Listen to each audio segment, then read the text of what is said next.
All right, what's going on, guys? I want to say salute to each and every one of you. Thank you so much for checking in. Throw me some love if you don't mind. Throw me a sub. Um, I want to more or less make a diary, if you will, and maybe you could follow along if you want. Regarding my move to Thailand, which I announced a few videos back that I intend to move to Thailand. Um, I am in the process right now of selling everything in my house. Everything you see, which you may not see much, it's what it is. I've got a few piles of stuff over here and some pictures and shit like that. It's just what it is. But everything is for sale. All of this is for sale, and it can be yours for 15 easy payments of $9 million a month. Anyway, I am moving to Thailand. So I'm giving you my process. Right now, we are like mid-January, if you will. I think the 16th of January, 2023. My target is mid-March or mid-April, depending on everything. So we're talking 3 months from now. So basically, at this point, I'm selling everything in my house here in Georgia, and I'm gonna go stay in my other house in North Carolina until it sells, which I've already got a buyer. So it's what it is. And that's what I'm going to do. But I'm not moving. I'm just selling everything here, and I'm going to go stay there, if you will. And from there, I've got a sister in California, and I got some friends of mine in Seattle that I'm gonna see before I go. So I'm going to find something to do with my dog. I don't know how I'm going to do that yet, whether I'm going to take him and rent a car or some shit, or pay somebody to keep him for a long period of time. I don't fucking know yet. We'll figure it out. But basically, see my sister in Sacramento, rent a car, drive to Seattle, and see my other friends. Which my friends I'm talking about in Seattle, it's a married couple I've known for a minute. But the wife grew up there. The wife is like born and raised in Thailand, like raised up, and the man he's an American dude. But there's family. Listen, guys, there are good, decent people, and I'm talking about these people. I'm making a special effort to go out of my way on the way out to see these folks in Seattle. And I told them, listen, I hate Seattle from what I can see. But I told them, I like y'all more than I hate like Seattle. The only reason I'm going to Seattle, because I hate Seattle, is because of them. They're wonderful people, I'm telling you. But anyway, these people go out of their way. They went out of their way to help, like already set me up with another family member of hers who owns a condo in Bangkok that wants to rent it to me. Like right there, it's there today. So I can go, and I'm talking downtown Bangkok for $200 a month, and I'm not talking about prices, guys. This is a lucky situation. So I acknowledge that. You are not going to go rent this from any Airbnb. It's not about the type of place it's right by a train station. It puts me, and people in Asia care about this. Being near a train station and anywhere in Asia is a fucking, that's probably the deal breaker right there. Telling you, when you could walk to a train station, done. So this is a steal in a lot of ways. Now, I can do a month, 2 months, or whatever if I don't want to do Bangkok. It's what it is. It's a city of 18 million people. It's big.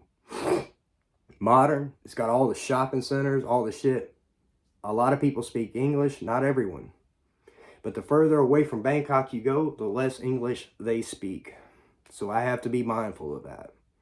So following these people's advice, which I trust, I'm going to go to Bangkok first. Take in the culture in general. Go ahead and just take the fucking pill. Boom, bam, Thailand. Bitch, you're here. Figure it out, you know? So basically, I'm going to throw myself right into it, but at least there will be some options when it comes to language barrier, because language barrier is an issue. And like I said, both of these people that I trust, okay, this couple, they go back and forth from here in Thailand all the time. The girl's family's from Thailand, And they have both, she has a house she owns in Thailand, and he has rental property in Thailand. So they're connected with Thailand. This is what I'm trying to tell you. So guys, it's worth considering. When you start to reach out and really do your fucking research, you will connect with people that really want to help you. Now, food for thought, just a piece of advice, you got to be careful. Because the people I'm talking about, these are friends that I know that have some connections. So I'm lucky in this scenario. You can't just meet some random person and trust that they want to help you. That's a different story. So understand that. But there are people you can meet. Let's just say I didn't have these friends. I would have still went anyway. I was still going to go anyway and show up with 2 suitcases and 10 vans. I'm here. Now what? I was still willing to do that. It would be tough, but I'd manage to fucking do it. Sink or swim kind of stuff. Yeah, it's a culture shock. It's completely different. Fucking sink or swim. People at home are like, what are you going to do? They speak Thai over there. Well, bitch, I guess I'm going to have to fucking learn Thai. You know? Oh, well, the world is ending. I got to learn Thai. Man, is this really all it takes to hold somebody back? I mean, for real. Is it like a language barrier all it takes to hold you back from letting go of some of the comforts you enjoy? To go live a more comfortable life on every other... Man, this is the point. This is why I can't wrap my mind around this. And the friends of mine in Seattle, which I'm making a specific effort to go see them before I go. They are the last friends I will see on the way out. Like, I'm going to drive up there probably, stay there, visit, and then fly from Seattle to Korea, and then on, if you will.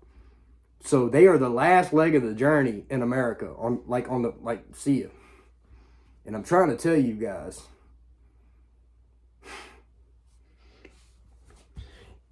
you can go and live as a man, single man.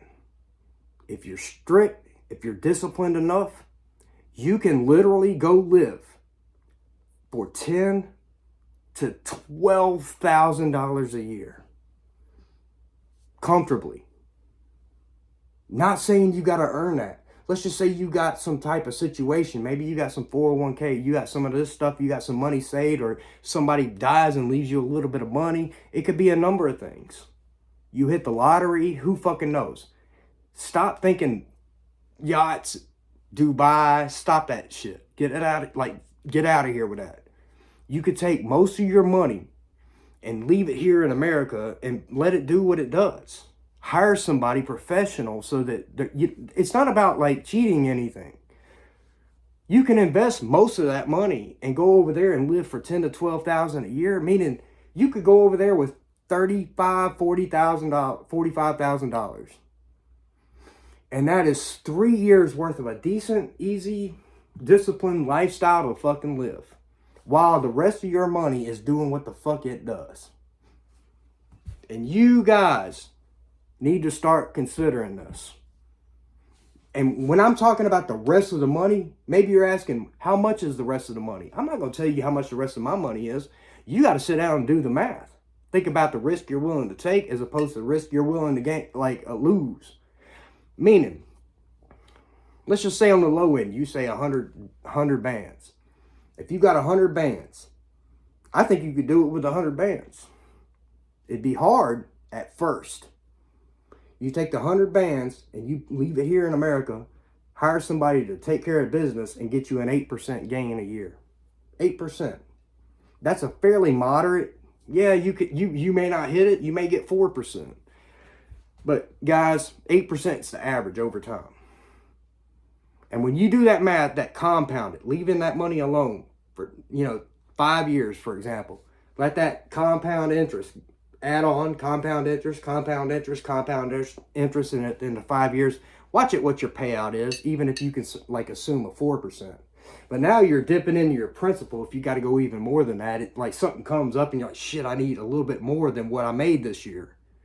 Living off my interest, if you will. So you might have to go into your principal. here and there. But of course, try not to fucking do that. But your principal is still higher than the fucking initial principal that you put in. So you're not cutting into your money. People don't realize money is collateral itself. Putting the money in something is collateral itself.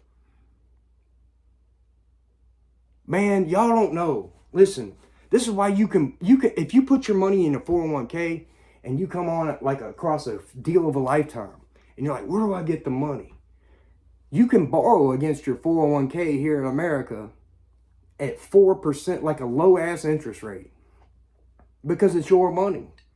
Pay it back over, 4 to 6 years, or not pay it back. If you don't pay it back, the only thing is you fucking lost that shit. It was your money anyway. You'll have to pay taxes on that as income. I'm not telling anybody what to do. I'm just saying, this is how it is. When your money is invested, your money is your collateral. Y'all don't realize it. It's like, it gives you more power to do more things, to take bigger risk if you want to go that route. Say like you're out and about and you're minding your business and you hear about the steal of a fucking lifetime, like buying a certain rental, condo, house, piece of land, whatever the fuck that is. But you've got the capital to do it because you've got the capital in the bank. Man, you ain't gonna have to even, man, done, yours. Banks will be begging you to loan you the money. You're like, no, I got it in my account. I can buy it straight up. This is what people don't understand. It is very possible for you to make this happen. I'm not going to give anyone advice because, let me be honest, anybody could fail at life. I could fail, you could fail, we all could. This whole fucking thing something could happen tomorrow that unforeseen. That's 100% possible. But I will say this, it's 100% possible here, and it's 100% possible over there. It could happen both places at the same fucking time. But where would I rather be? I'm just saying. So, let's say you go to the higher end of 500 bands. You can't think 500 band mentality.